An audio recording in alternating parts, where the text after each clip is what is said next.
Welcome to Luca is a billionaire, where the only thing I invest in is your answers. You start by confirming the game is updated and running in full screen. Open the main menu and go straight to Settings, then Video. Once there, locate Resolution and Display Mode. Change to full screen or borderless to avoid scaling issues.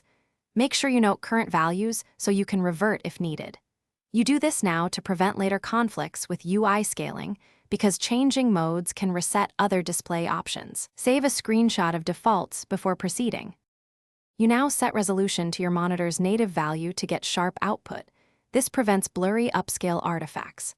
Next, modify field of view gradually while observing HUD and crosshair placement. Widening FOV changes perceived UI size and can hide HUD elements.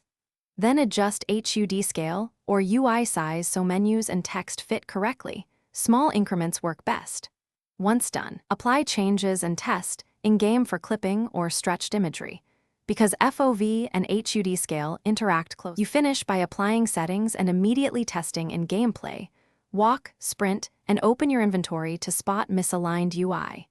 If the image looks stretched, change aspect ratio or use your GPU's scaling override NVIDIA/AMD to force correct pixel mapping. Make small adjustments and reapply until everything lines up.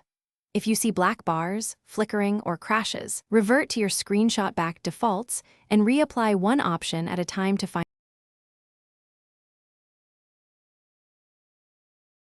Thanks for watching and please subscribe. It's the best investment you'll ever make.